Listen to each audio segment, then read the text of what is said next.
Welcome to Feminized. It's time for a show that turns the spotlight on the powerful women shaping cannabis culture. The cannabis industry is on fire and women are sparking it up. If you like the show, please subscribe. You can also subscribe to the Feminized podcast with Liz Grow on YouTube and Instagram. The future is feminized. Hey sis. You're now listening to the Feminized podcast. Nydia GanjaClergy, welcome to the Feminized podcast. Thank you so much for coming on.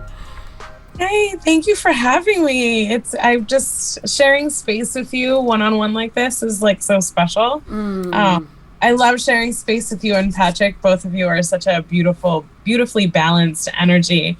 But getting one-on-one time with you is cool too. Thanks. Yeah, you know, it is a little bit. Is Patrick behind the scene there? No, I need to say. No, you got Tanis over here. Tanis on the turntables, on the ones and twos. Tables. Yeah, Patrick he's working on another project right now, and so he's editing. So he's not getting to have the fun that we're having right now. But yeah, I felt like this podcast was important because there are so many male voices. You know, the male voice really dominates the cannabis industry, and that's okay. The masculine energy dominates cannabis industry, but it's like, what if we could just carve out some time just for the feminine, just for, you know, the women doing the work, you know, and talk about whatever the hell we want to talk about and not have to make space for those boys. And so that's what this is about. I love that. Yeah, that's really what this is about. It's so funny. Inevitably, though, most conversations on this podcast, most interviews go back to, we love the men, we support the men, but this is an important thing. You know, there's a lot of really good balance in the cannabis industry. I feel like the masculine and feminine energy and respect that goes both ways. So, you know, this isn't something to keep the men out of the conversation. It's just to enlighten them. To create space for them to have that enlightenment and to witness us. How about that? Oh, I love that. To witness us. Perfect. So, Nydia GanjaClergy, talk to me. How have you been? I've been looking forward to this conversation.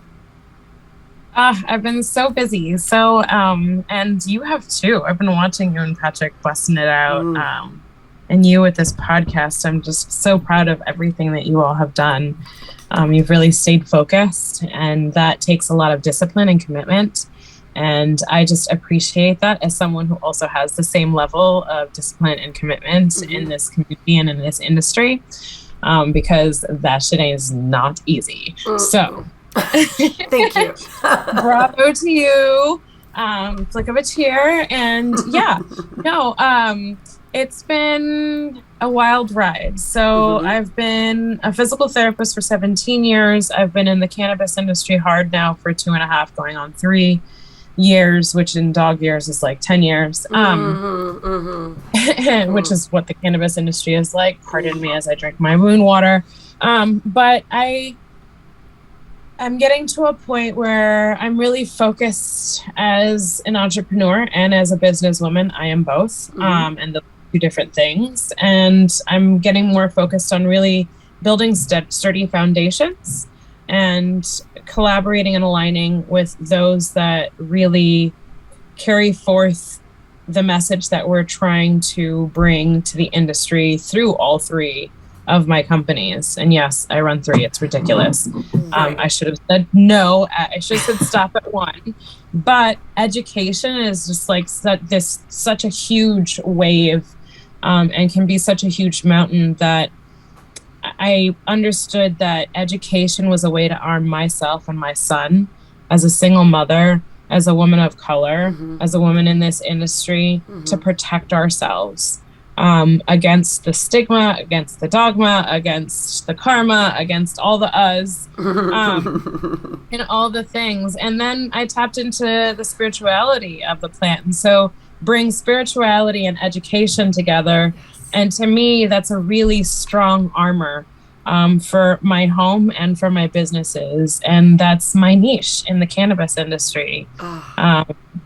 is that. So that's me in a little nutshell. Oh my God, that's beautiful. Yeah, you'll never fit in a nutshell, I have to say. And if you did, it's as big as this world, because what you do and how, we discovered you a year and a half ago was through the GanjaClergy work that you were doing via ClubHouse. I really felt connected to you and the space that you created on that platform, which is so cool because it's not visual. It's completely, audio. And so when you're able to captivate, I think, an audience like that for us was like, whoa, who is this person? Who is this force? What's happening here? And so that really caught our eye, because the cannabis industry is full of ego and ego and spirituality. Sometimes people, they're one and the same, but they're not.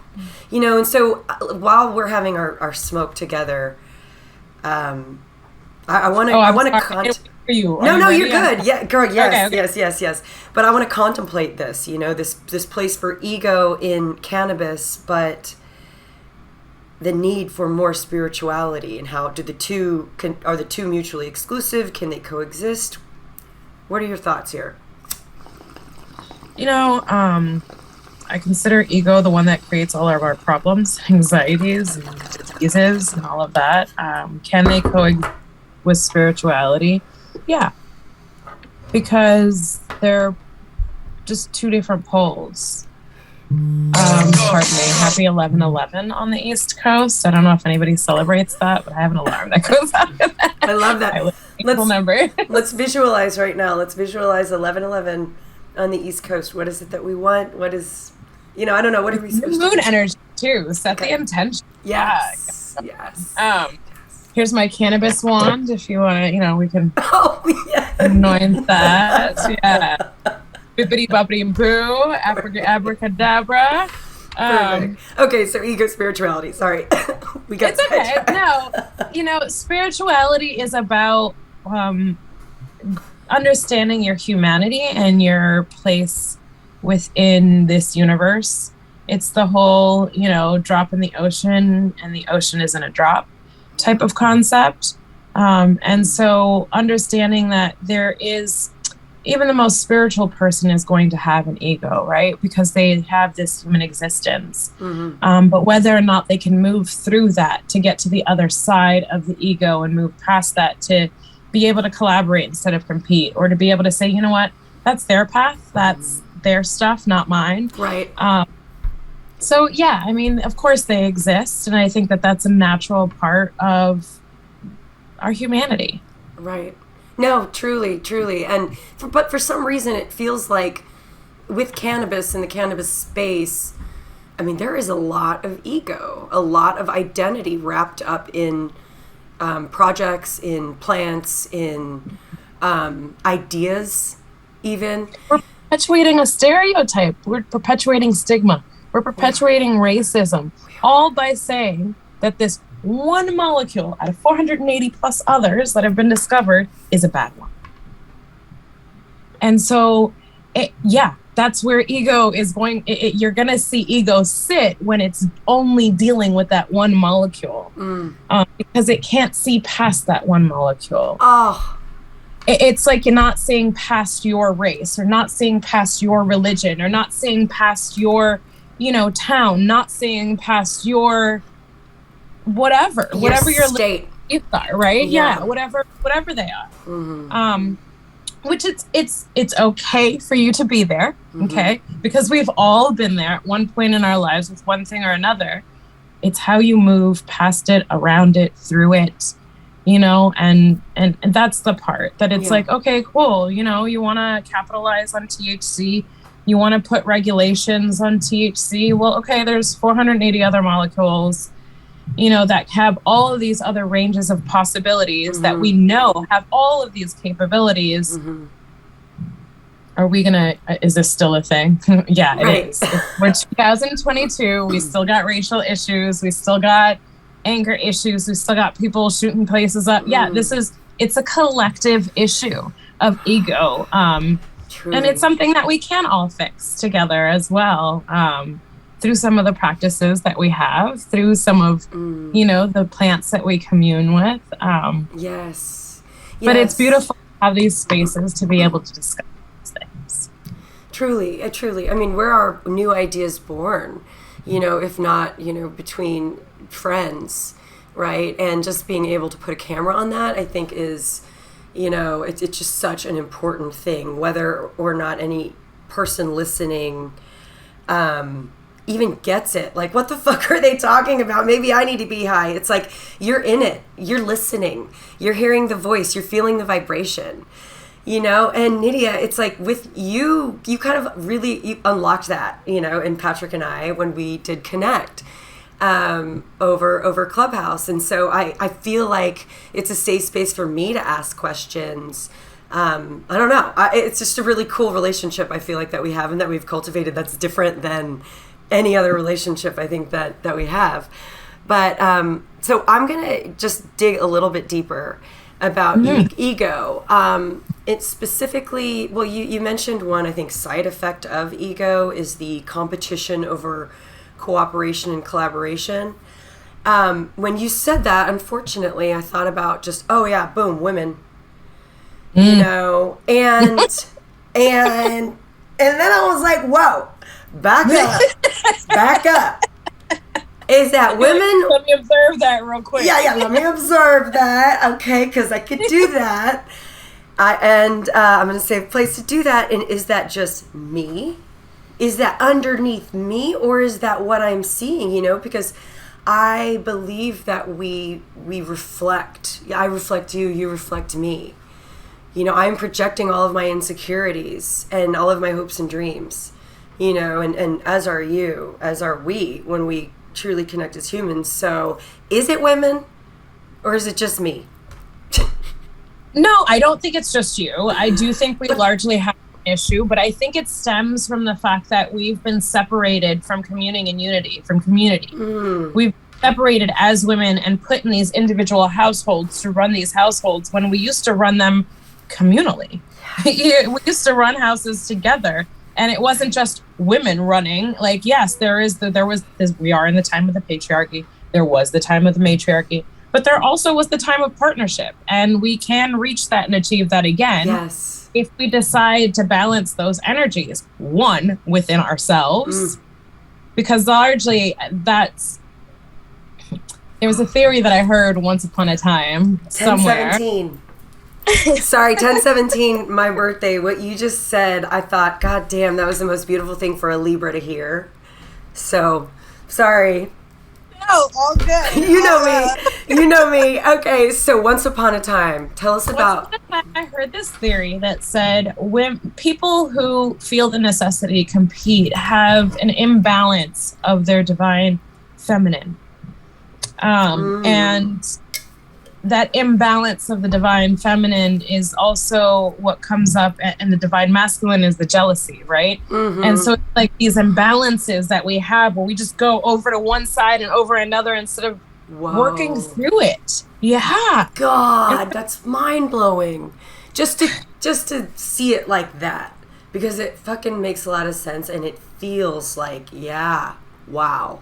That's right, that masculine energy manifesting in this behavior versus the feminine and the competitive, because, you know, my masculine energy is very strong. It always has been, and I embrace that. But I'm also like, I'm a girl's girl, though. I love girls. Yeah. Like, you have beautiful balance of it that comes out, right? Thanks, but sometimes think about someone who doesn't have the balance, right? You can go from tomboy to like really girly girl, and you can do it within a matter of seconds, whip off a top, throw up your hair, and you're like, you're there. You know what I mean? Like, you got it, yeah. Beautiful ability to tap into those energies, right? Think about somebody that doesn't. Think about somebody that suppresses that. And so instead, they get jealous, and instead, they get competitive, and instead, they want to fight. Or, you know what I mean? Like, that's how those energies are imbalanced to the point where it's like, ooh, you know, and then there's distrust. The distrust comes in, and that's where a lot of women, because of the lack of community, aren't able to be around one another and collaborate with one another, because they can't work through those things. Instead of saying, oh, did I hear that wrong? Was that a misunderstanding? Or maybe like, did you say this, that, and a third? And it's like, no, girl, I meant this. And it's just like, oh, okay. All right. Okay. All right. Okay, cool. 'Cause I just got that wrong real quick and I just need to, okay, cool. Yeah. All right. Let's get back on it, Yeah. And it's like, it's the inability to get back on it. It's like they want to stay off track. Whoa, it's raining. To create the stories. That's where we create stories. Yeah, but why? I mean, that's just not interesting. I don't like the stories that I make up. I like real life. I like being like, did she just say what I think she said? And then what's the scariest thing is saying, excuse me, did you just say what I think you said? Yeah. Oh. And then you have, I mean, my God, some of my best friendships have been created. And I say best because they fucking inspire me. They push me. Maybe I haven't talked to them in a year, 2 years, but I could pick up the phone and they would fucking lift me up in a second because of the ability to be like, let me check in here. Okay. And I recognize that you have the balls to check in. And so I respect you for that. Because we're not all going to like each other. We're not. It's just not and each other. Our tone might be off because of something we're thinking about in our head, or like an appointment we have in an hour, or or a text you got. Whatever. Oh my God. And it's just like, but that's so much the inability to stay in the present. I'm hanging on to this text that I got a day ago, a week ago, maybe 5 minutes ago. And it's really, Eckhart Tolle is his teaching, it was really kind of hit me, and it was about ego being that space between you and the now, just that thing impeding that. Because ego is what? It's what I make myself out to be, what I want you to think I am. Oh my God, it's your narrative. It is my narrative. Yes, exactly. It's that little author that's constantly telling you a bunch of stuff. It's like, up, like, go away. And I'm like, why are you still using a typewriter? Okay, I'm gonna need you to step it up there. Happy place, leave me alone. You'll hear that. Everybody who's worked with me for years and years and years, you can just close your eyes and you could probably hear me from around the corner because I do this. I just tap and it's like the fucking typewriter in my head. It's like, what do I want to happen? But you miss out on just this time and space that we're able to share right now. The world is in such turmoil. Can we smoke to all the suffering and all I'm going to light mine from a Palo Santo just because of that. Oh, beautiful. I love it. I'm going to light some Palo. I'm going to go post Palo, okay? I've got Palo Santo in the other room. And I will not ask Tanis to do a million more jobs and be the Palo Santo keeper. But you do have your own bong over there. I feel very good about that. Today, my producer, Tanis. Oh my God, hello. Yes. I'm going to. So the producer, Tanis, who is just such an amazing... Apparently is clutch. He is, oh God, are you kidding me? There is no Feminized without this man. Because he is a beautiful just balance of it all and supporter of it all. And all of it does include good entertainment. Because you're not going to watch it if it's not funny or not fun. And so cheers to Tanis. And let's smoke to the world. This suffering.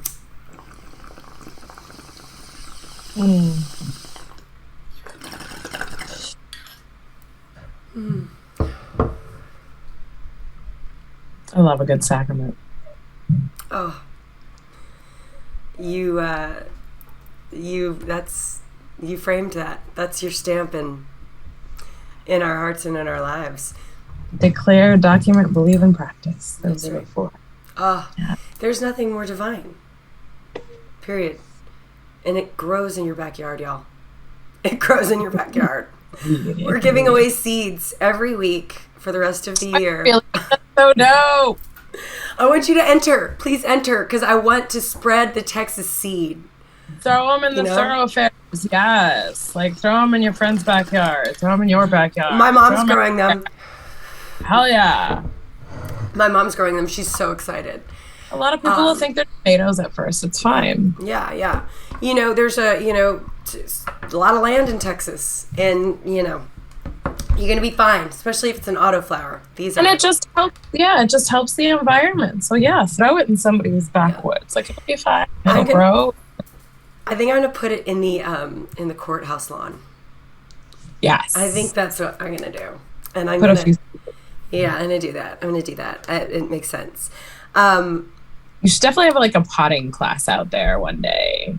Like, do a little germination class right at the steps, and then transfer some seedlings, and then right on the steps. That's brilliant, because it's advocacy and activism, like, at its finest. It's what Michael Myers, he did that. I forgot with who. Oh no, somebody else did that as well. I might be quoting this incorrectly, but anyways, go for it.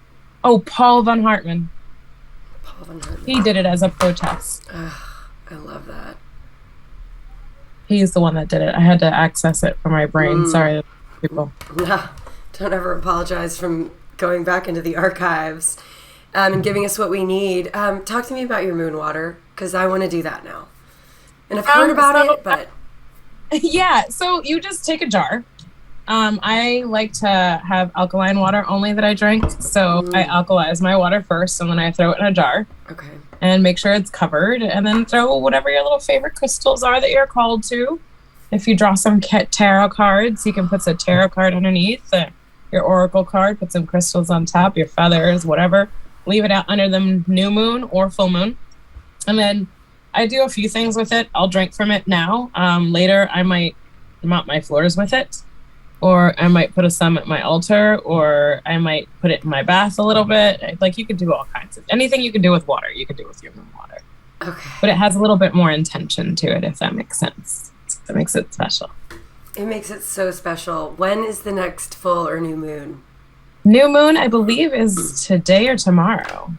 What? Yeah. Oh my God. Okay. So throw it out there.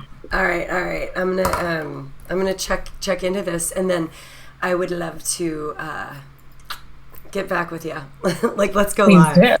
Please do. And let's do a new moon, like for Feminized. We'll do a new moon, a water intention ceremony. Because why not? Cool. It'd be so fun. I mean, you gotta love all the platforms and use all the platforms for what they freaking are. Yep. Like, Indeed. These are just great connection points for really cool people, and it's just naturally you want to introduce your friends to really cool people, and so I definitely want to do that tonight, so I'll text you.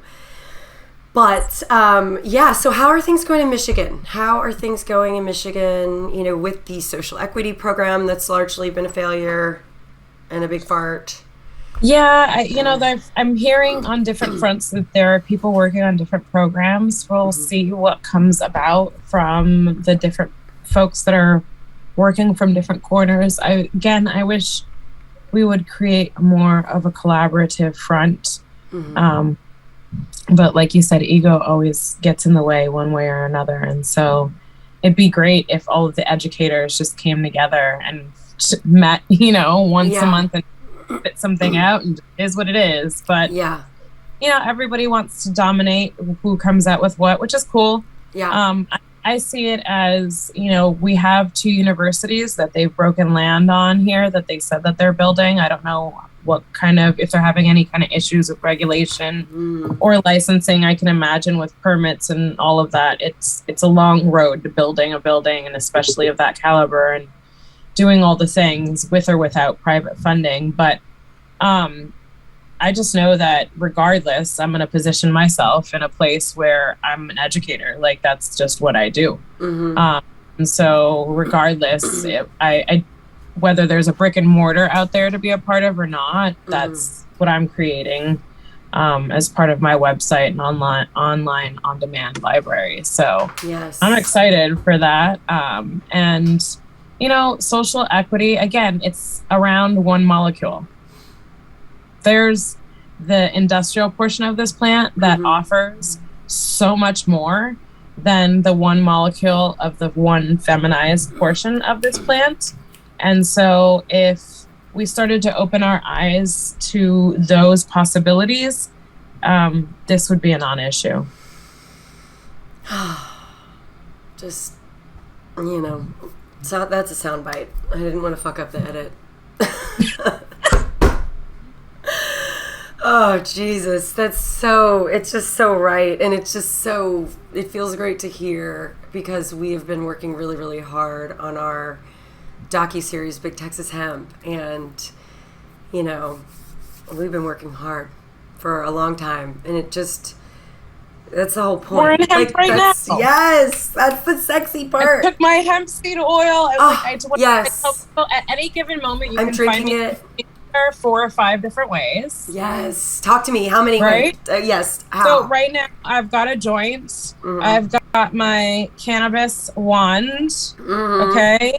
There is cannabis oil in my infused cannabis oil in my coffee, like yourself. Cheers. I'm wearing a hemp bra and a hemp shirt. The terpene smeller shirts in hemp? Yes. So I offer all of them now in hemp. Yay! Who are you going the with? Definition and the Cannabis Plus. I'm with Printful. Okay, we can talk later about all of that stuff. But yay, yay, hemp! It's just good. So we need to talk. But it's a thing. And then also hemp cones from Natural Mystic. It's the company I use. Oh, and hey, there is a cannabis leaf in my rolling tray right now. So what is that? 1, 2, 3, 4, 5, 6, 7 different ways right now. I love that. And then I took my hemp seed oil. I sleep on 198 pounds of hemp hulls. I mean, like, I can go on and on. I use hemp soap. You say you sleep on hemp hulls? Hemp toothpaste. Yeah. I like literally I'm getting hemp coffee filters. I just ordered them. I use hemp rounds for my face, to clean my face. Let's see. I have hemp sheets. I'm writing a book. I'm writing 2 books. There's books coming about these things. So yeah. Have you? Oh my God. Have you and Dan Hare met? Have you guys met? We have briefly, like, not in person. We have over ClubHouse, whatever, but it's not in person. You guys need to be together. I am, a hemp whore, all right, proudly, as well. I am a hemp whore. I refuse to buy new clothes unless it's hemp. Oh, fuck yeah, good for you. I will not buy new clothes unless it's hemp. Yes. Or new shoes unless they're hemp. Wow. Okay, good. You're an inspiration, and I'm gonna try to do what we can do. Tell me about your hemp whoring. But where my hemp whoring. Okay. The hemp whoring is this. Like, oh my God, I just know and believe in this plant so much, and my contribution is being just this conduit, and Dan Hare is just the most huggable, lovable. Like, I can't keep my hands off him. If we're in the same space, he'll see me and he'll like scream a little bit because I'm screaming and I'm like running to him. And Patrick's like, okay, that's kind of weird, but not, because then Patrick flies in, because it's all about the belief. So first is the belief, then is the action. And what you really represent is the belief in action. Like, fucking everything you have is I don't think I have enough. No, and look, I see the book. You have The Emperor Wears No Clothes. Right there. Yay. Oh my God. Yay. It's the best book. Oh, it's the best. If you need a copy. You gotta get one. What is it? Right next to that one? Oh, yes. Cannabis spirituality. So many goodies. So many just gems in there. Oh my God. So I could talk to you all day long about all the things. So I do want to make sure that we touch on your newest endeavor, your nodes, your education, and really how people can find you and tap into you. Thank you. I appreciate that opportunity. Sit back and make yourself comfortable. I have 3 companies. things. So here we go. Short pitches for all of them. So first is noted.info. That is my vertical search engine for cannabis and hemp research. We are in our seed stage. We are looking for our first investor. And we do have a pitch deck ready to go, and all of the numbers ready to go. We have culminated at least 13,000 articles so far worldwide. We will be translating them into about 5 or 6 different languages. So we're doing the work. It's just slow and low because we are bootstrapping. So second company is URWellness, and that's where I am a personal, spiritual, and intuitive guide to my clients. I offer one-offs, 1-month programs, and 6-month programs for accountability, and those that are really willing to take personal action and accountability for their evolution and ownership and empowerment of their health. Yes. Endocannabinoid balance is not an easy thing. This is not an easy fix. You don't throw a pill at it or a different way of drinking water or one solution to things. It's a whole menu of options throughout life that you can interweave to create balance every single day, because your system is going to be labile. And so your solution to that should also be equally as flexible. And so that's how I introduce that through like nature therapy. I do online and Zoom. I'm developing an online on-demand library of education that people can tap into at any time. And so currently my website is down. It's URWellnessLLC.com, but it will relaunch on July 18th. And on July 18th, there'll be a press release. I'll be doing some podcasts and the whole 9 yards, just because I am working really hard to make sure that I supply information that people really need. There's a high demand of education surrounding spirituality and some of our childhood stories. And so I'm going to be bringing that all on demand, and you can click on it 3 o'clock in the morning if you want. So I'm excited for that. One of my other companies is working, so they're all education and advocacy. Got Terpenes is my third company, and that's the company that I developed with my 8-year-old son, where we just discovered terpenes within our own home and in our own forests locally. These are the shirts that you see right here. Yes, we have some. And those are some of the posters that we used to discover from Gold Leaf. But we did, we are coming out with a coloring book that's supposed to be dropping on Amazon any minute. Like literally, I'm searching on there all the time. Like I've been following. I know, I'm like biting my nails. And the coloring book is dope. I'll show you a little sneak preview. This is not the final edited cut, but this is what it kind of looks like. And it'll go over specific terpenes, what they do, what plants they're associated with. And it takes you through the whole thing. You know, the nose knows, and terpenes determine the experience, not THC and CBD. So doing the education, that'll be $14.95 on Amazon. We've also collaborated with Freedom Grow Forever, because Freedom Grow Forever is a company that, 501c3 non-for-profit, that helps prisoners fund their commissaries and to ensure that they are living properly, and help their families are paying all of the legal fees, and so they don't have money to help their own family members. These families also are have children that can't get gifts on birthdays, or because legal fees are being sacrificed for these type of things, and rent is more important sometimes. And so they help them with that sort of thing while they're in, and they help them get out. And then I help to educate parents so that they don't go in the first place. So we feel like it's a synergistic relationship, and wherever I am in Michigan, they are going to be.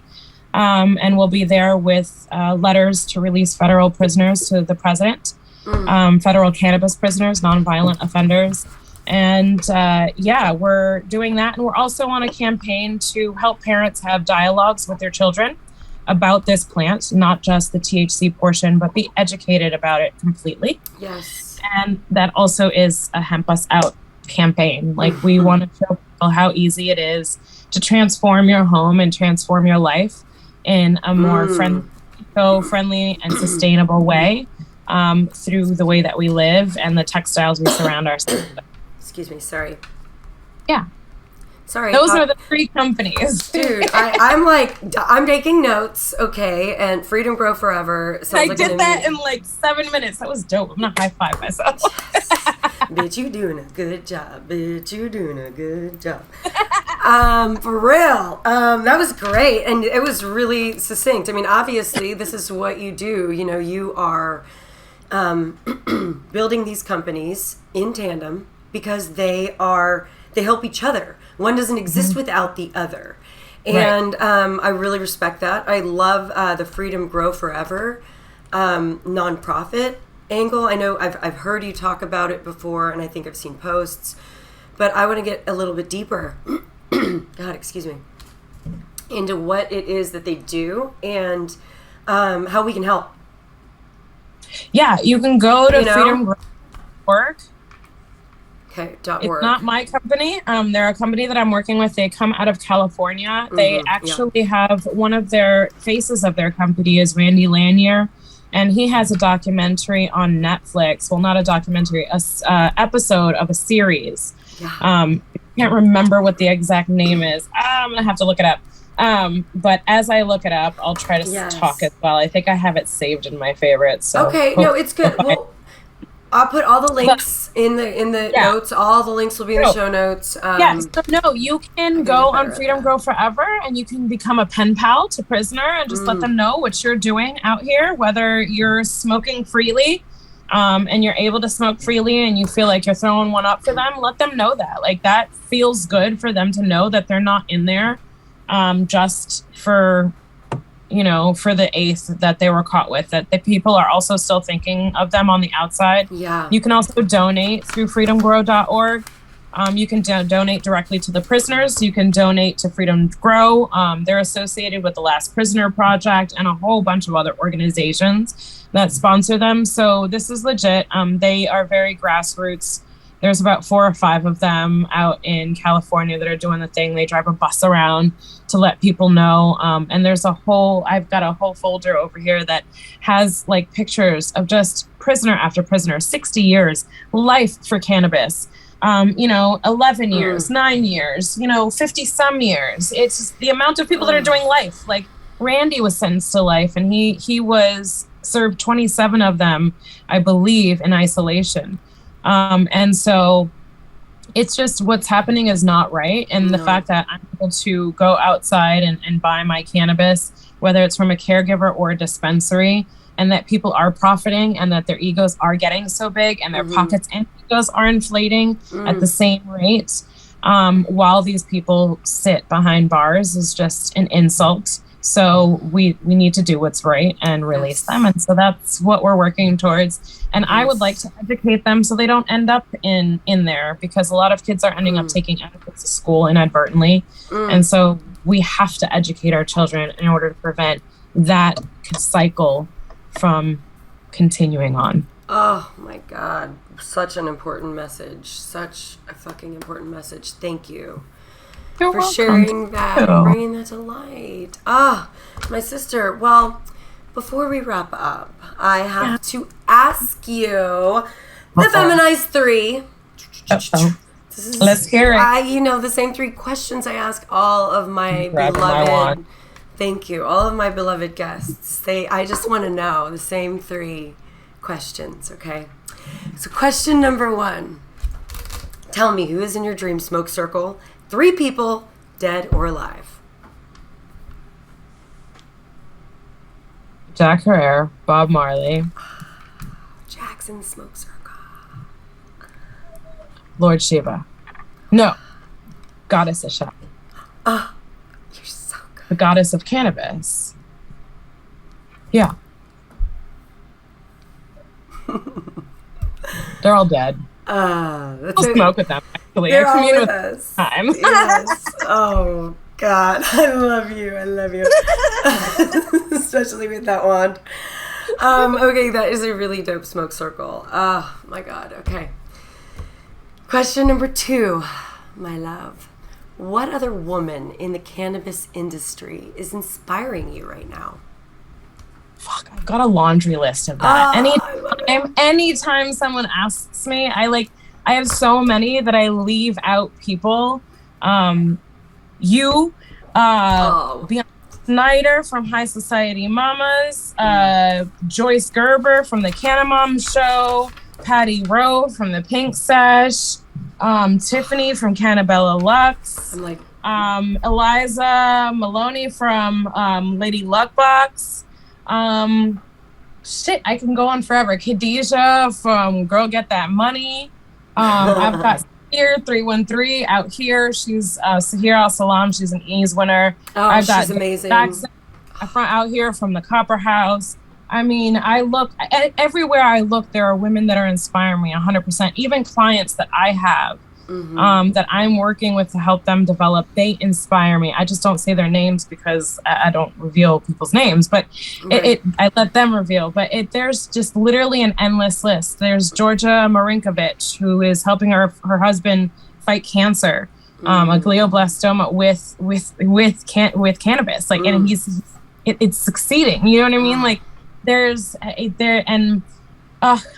just absolutely so many. I'm gonna leave so many out. You're not leaving them out. They're in your heart. My photographers, they're both all women, and they're all Canna Moms. There's Jana and Yana and Ken's Imagery, and there's so many women everywhere I look doing the work and being consistent. Miss Kindness out in California.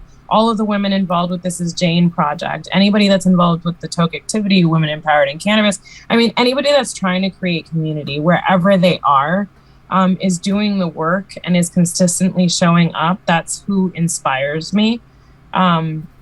Anybody who's leveled up from where I can see their growth, I get inspiration everywhere. Man, I get inspiration from my plants. This water is fun. Yes, yes. Oh, I love it. Okay. Question number 3. Okay, sorry, I was long with it. No, it was beautiful. Give me a break. This is your show. Yes, pick up your wand. This is your show. This is your time. Question number 3. What advice do you have for 13-year-old Nydia? Talk about it. Please talk about it. Please ask to talk about it.